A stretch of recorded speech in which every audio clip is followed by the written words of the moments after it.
Bonjour à tous. Premièrement, on doit se présenter. Notre groupe est conformé par Ginette Tapias, Paola Morales, Ana María Barrera, Andrea Herrera, Daniel Guerrero, Vivas et moi, Juan Felipe. Et aujourd'hui, on va parler du temps libre. Et fait-il notre bonheur ou pas? Bonjour, aujourd'hui la volonté de se divertir est un comportement commun à tous les êtres humains. Lorsqu'on remonte les traces de la civilisation, l'universalité du divertissement apparaît comme une évidence. Chaque époque et chaque peuple a ses jeux, ses fêtes, ses musiques et ses danses. Autant d'amusements qui caractérisent et qui distinguent les cultures. Si le divertissement apparaît clairement comme un trait de la culture, son intemporalité et sa présence dans toutes les sociétés confirment qu'il est inexorablement lié à la nature humaine. Le besoin de se divertir était inscrit dans chacun de nous, assure en partie de la cohésion sociale. À partir de ces contextes, il est possible de proposer la question suivante. Les temps libres dans cette société du divertissement fait-il notre bonheur?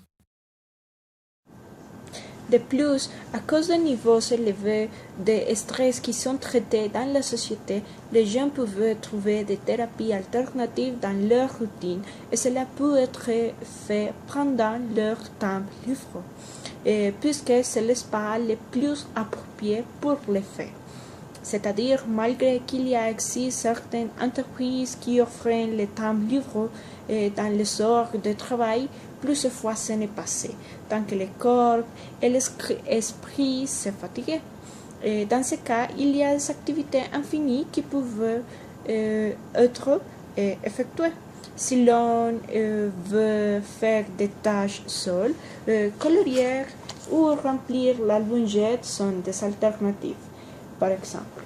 Mais si vous préférez faire des activités de groupe, vous pouvez jouer à Monopoly ou pratiquer du sport ou danser avec vos amis.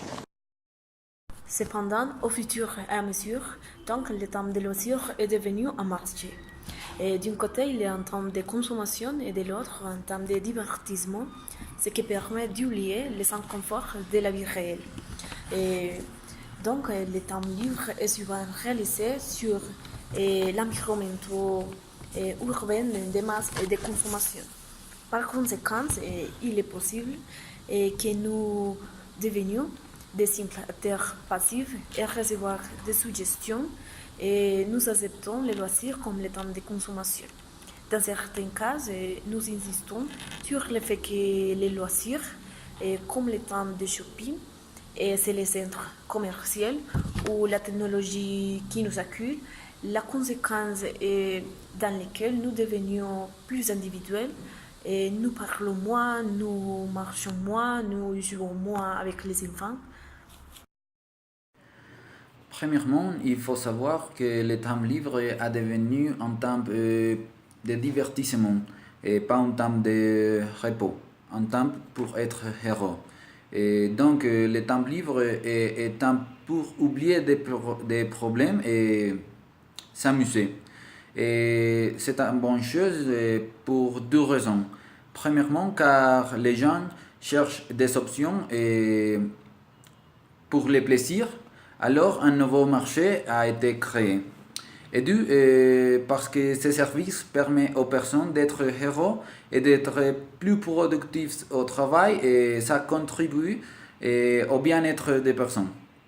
Et c'est le cas de l'économie orange où services culturels sont offerts pour les plaisirs et le bien-être des personnes. Malgré cela, le divertissement nous offre une solution pour être heureux, mais il nous fait perdre ce qui nous rendrait vraiment heureux, parce qu'il nous offre une vision standardisée et impersonnelle du bonheur. En fait, nous vidons nos têtes et la remplissons de tout ce qui peut donner un son à nos actions. Alors que nous mettons de côté du temps, de nous poser des questions, de réfléchir, de contempler, de nous laisser surprendre, c'est-à-dire les activités vraiment importantes. Il est nécessaire que notre temps libre soit utilisé dans des actions qui nous identifient vraiment en tant que personne et pas simplement en trouvant le temps, suivant l'idée du bonheur préétabli. La méthode de dispersion utilisée par l'homme lui procure un sentiment de satisfaction à cause des moments de joie.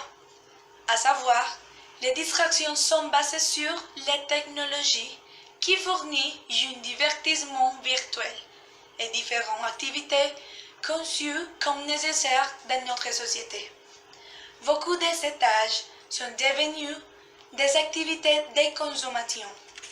Particulièrement, le bonheur reflété par un petit détail, tel que visiter un endroit différent, quitter la routine, vivre des situations différentes, sans prédire chaque moment. Des moments inattendus sont le sens de la vie. En conclusion, le temps libre est essentiel pour le complet développement de l'être humain et à travers l'histoire de l'humanité, le divertissement a eu un espace très important dans la vie quotidienne.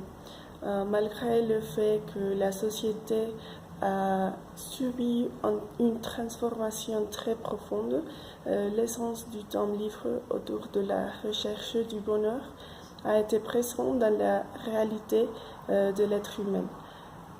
Bien que la société de consommation soit la responsable du changement de la manière dont la population trouve le bonheur, il est évident que l'espace où les personnes peuvent éliminer les tensions communes de la vie quotidienne est fondamental.